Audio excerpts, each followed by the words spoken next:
just like that through the beautiful technology that is the internet. I'm joined by Jack Lapham. He's on the west coast of our beautiful country.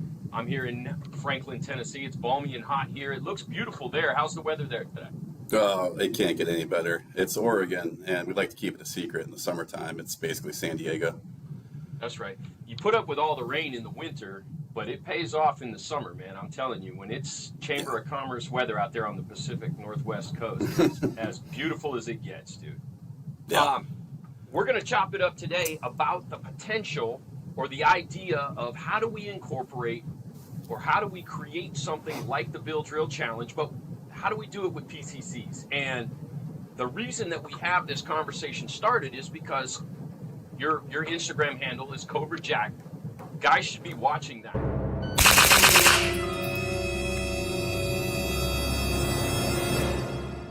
Because you're laying down 7-yard clean bill drills from the belt in 0.77 seconds, and that's pretty freaking nasty, man. My question, and I think where we start in this conversation is admittedly, that's not going to be competitive against somebody who's going to run it from a pistol out of the holster. And I think as soon as we acknowledge that, it's not necessarily going to be a PCC versus a pistol, or is there a way to create something like a start, like okay, let's say PCC on the table and hands somewhere. Is there a way to create something that maybe levels the playing field a bit? What are your thoughts on that? I think you're absolutely right. If we want to compare rifle back to pistol, we're going to have to handicap it in some way because there's just too many advantages. I mean, you got guys like Isaac Lockwood that are getting really spicy with that scoop draw. They're going to get there, I think, on the presentation of a first shot like we would on a rifle. What I was playing around with was a laser and shooting off the hip, which I think is kind of silly, but it is allowed for in the rules of USPSA and the appendix, right? So I just wanted to see. I tried it out. It is way faster. I mean, the first shots are in the teens, and I don't see anyone with a handgun getting down to that. So the splits, these guys are, in the low, like 11s and 12s, just like we are. They're competitive there. It's all going to come down to that first shot. So I think you kind of have to handicap that first shot. And I think that's where we are in this sort of a experimental process, because we've put out the sizzle reel and we've got the previews for the Bill Drill Challenge that we did at Carry Optics. That stuff is starting to make its way out there. And so I've obviously looked at all of that video, knowing that for a guy like a Billy Barton or an Isaac Lockwood or a Brennan Brennick to get into that 1-3 range out of the holster, that scoop draw beep to first shot number has to be somewhere in the 0.6, 0.7 range. And that for me then becomes, what does time frame look like if we say for PCC, in the event a PCC is gonna go up against a pistol out of the holster at some point? We've got the PCC. We have to get it out of your hands. I mean, that's the only way it can even be close to fair, is to get the PCC out of your hands. So then, where are the hands? Do we do a couple of touch points on a table potentially, or do we do standing with hands relaxed at sides and then you reach in and get the rifle? I want to explore that, because I think if guys with the speed that you have and the others who are out there start working on that, and they start to figure out what are the two touch points to get the rifle off the table. And one of the things that you and I had been kind of back and forth about is what does it look like if a guy gets the rifle off the table and then just shoots it from right there on the table? Meaning you might have a laser, or you might point shoot it. Have you tried that after kind of our back and forth a couple of weeks ago? Yeah, well, actually, so I started running a match up here in Oregon, a local club match, and right away I got into stage designing and doing things the wrong way, learning from that. I created a stage that was starting off a table loaded, and it was essentially a bill drill. And we found that you had to be really careful with where that target was and if the rifle could be pointed at it, because if you don't specify the hands, I mean, you got a guy just hovering over the gun and he just flips the safety and sends 6. That's no good. So I don't know. I've seen shoot-offs where we've tried to handicap PCC with unloaded and cruiser starts and that kind of thing. That ends up PCC doesn't become very competitive at that point. It just takes so long to get the gun charged up and going. And then also you have guys that have integral bad levers, bolt releases, that sort of thing. That doesn't necessarily make the field fair, necessarily. I don't know. I guess what I'm thinking is we're both saying that a scoop draw might be in that 0.5, 0.6 range with the most spicy guys out there, and they are getting accurate hits. I mean, they're getting a good 5 out of 6 alpha a lot of times. I can tell you, I think a while back, Max Leo Grandis, national champion, undefeated in PCC, he, I believe, put down a sub 1 second bill drill not from the hip, I mean, from the belt up to shoulder. I can tell you that when I started working on traditionally from the belt up to the shoulder, what was my first shot, and it got locked in as fast as I could do it at like 0.52, 0.51. I think those guys are getting down there, so maybe if we just specify from the belt, like we do on almost every start in PCC, that we start to, get there with the fastest guys on pistol. Right. What do you think?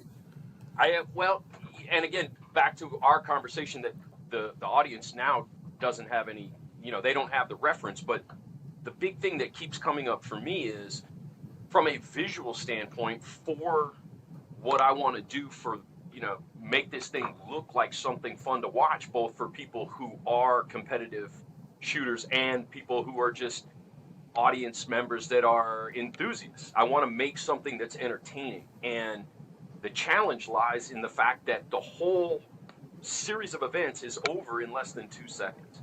So there has to be some visual appeal. And the thing that I keep I don't want to rail too hard on the low ready start events within the steel challenge or within steel shooting, but there's definitely a big difference between low ready start and some kind of a draw or some kind of a manipulation. And that's kind of what I'm looking for. And maybe what we need to do is just separate from the idea that we're going to try to handicap the PCC to make it something that ends up being competitive against these guys who are scoop drawing their striker fired guns. Because I don't want to diverge here, but the point was made that those striker fired guns, like, in the case of Billy Barton, he's running an OZ, kind of a Glock clone, and, Isaac's running the SIG, and the guys who are competitive are all running striker fire. Nobody's running a 2011. Nobody's running anything with a beaver tail on it. I watched one of Billy's videos where he really goes in depth into how he gets kind of his claw grip on the gun. It's not a traditional grip and all of that.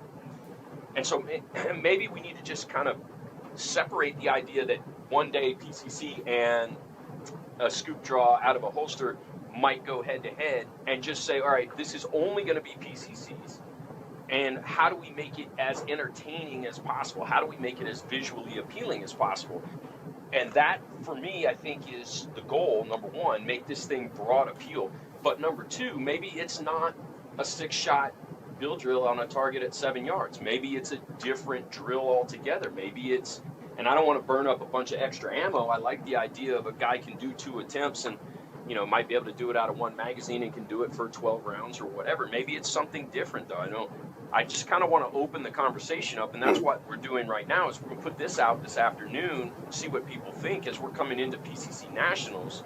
I've got a bay at CMP. I've got the go-ahead to do something, and I've reached out to a couple of industry companies. We'll see if I get any response from those. Obviously, it was a little short in time trying to get an answer like today, hey, can we do something? But I think as people start to see what we made out of the first go-round, know that we're going to do that again at iron sights for the pistols, maybe this thing can grow into something for PCCs, and I think that's the idea.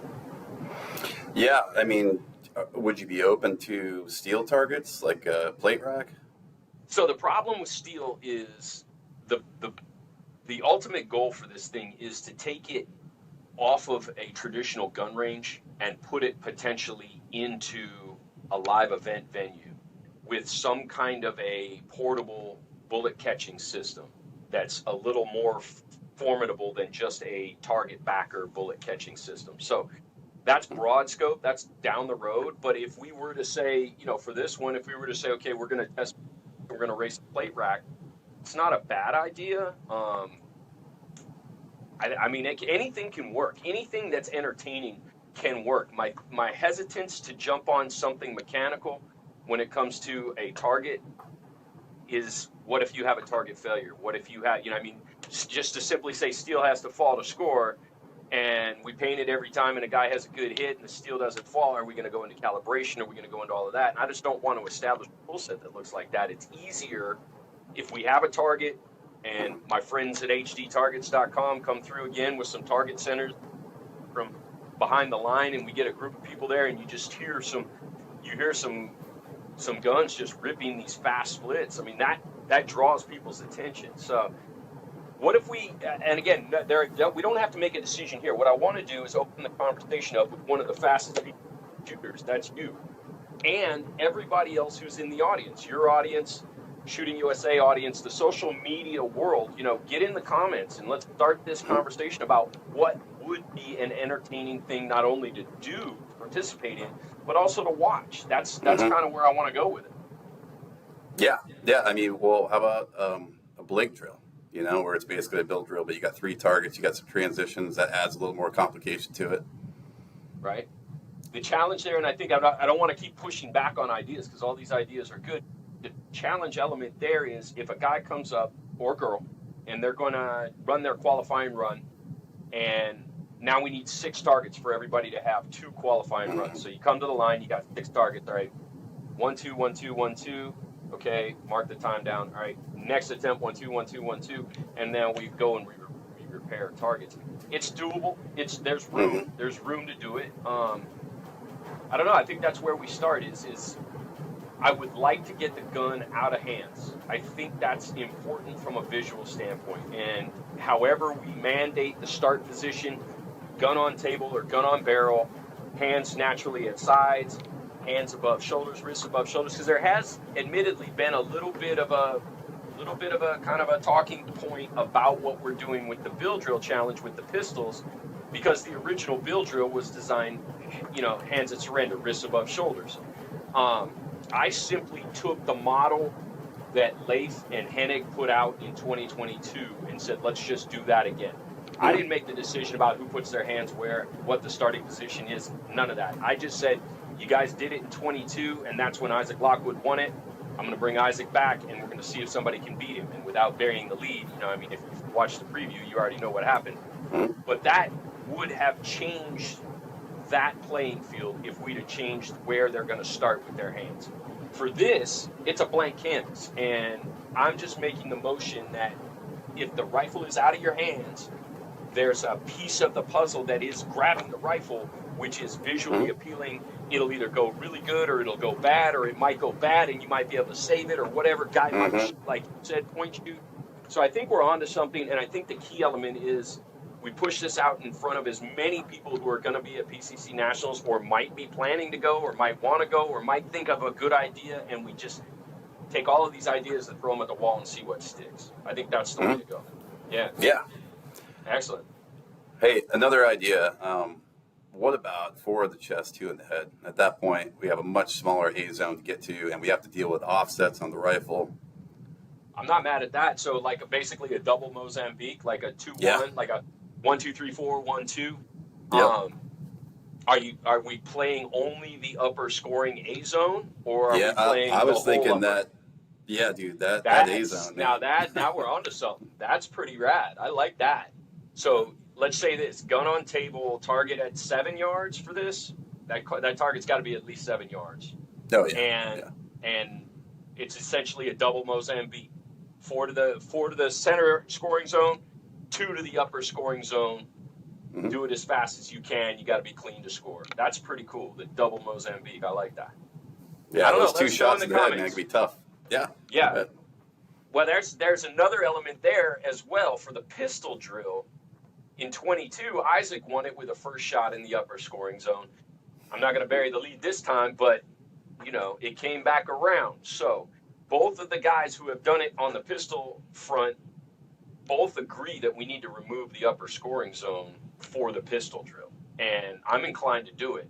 In this case, because this is completely different, and admittedly, we're doing this differently, it's a different platform, I think we leave it. I think you're onto something there. Jump in the comments. Give us an idea what you guys think. If you like this idea, a double Mozambique drill with the gun on the table, and then where to put hands. Do we put X's on the table? Do we just say hands naturally at sides with wrist below belt? I mean, that's pretty straightforward proposition, but I definitely like the double Mozambique. That's pretty rad. Yeah, that's a good one. Cool. I got a feeling you've done it. No, I swear to God, I haven't done. I mean, I've done Mozambique drills, but I haven't played with this one yet. I was just trying to think of what would burn guys, because once again, being a match director, you start to do these evil human experiments. Well, that's it. How much you'd have to slow down to truly get the two alphas, not just the whole head, but the two alphas. And then a lot of us run risers and tall dots. I mean, there's a lot of offset at 7 yards. It's not easy. Well, and I think if guys practice it, like they know this is going to be the drill, they have an offset or they have an offset compensation already set up. You know what I mean? They come to the drill at the end of shooting on, let's say, you know, if you got a morning session, you come through on Saturday before your afternoon session, or you come through on Sunday after your morning session, and you're done for the match, and you've already made your correction to your elevation, so you could just smack it right in there. Or maybe it'll be a guy who runs it with iron sights. You know what I mean? That's not off the table either. You know, if you look at steel challenge shooting, guys with iron sights in the PCCs and the rimfire long guns, they're every bit as fast. So I think it's exciting. I think we're onto something. Let us know in the comments what you think. Get involved, get out, you know, and we'll land on this thing once I know. You know, I mean, I've already got the big hurdle done, and that's for the USPSA to say, yes, we'll give you some space to do it again. Obviously, we're going to make some changes to what we did in our first go-round in carry optics. It ended up being successful, but we learned from each time, and it's going to get better every time as we go forward. We're not far from making something pretty dang cool out of this, and I think this is a way to get more guns involved, which means more industry support, more ammunition downrange, more people doing it. Jack, I don't know if we missed anything, but if folks want to get out there and try the double Mozambique, they need to tag you. They need to tag Shooting USA. Let us know in the comments if we're onto something. I think it's going to be fun, dude. Yeah, let's do it. Sounds good. Awesome, man. Thanks for the time. Enjoy the rest of your Friday. All right, man. We'll talk to you later.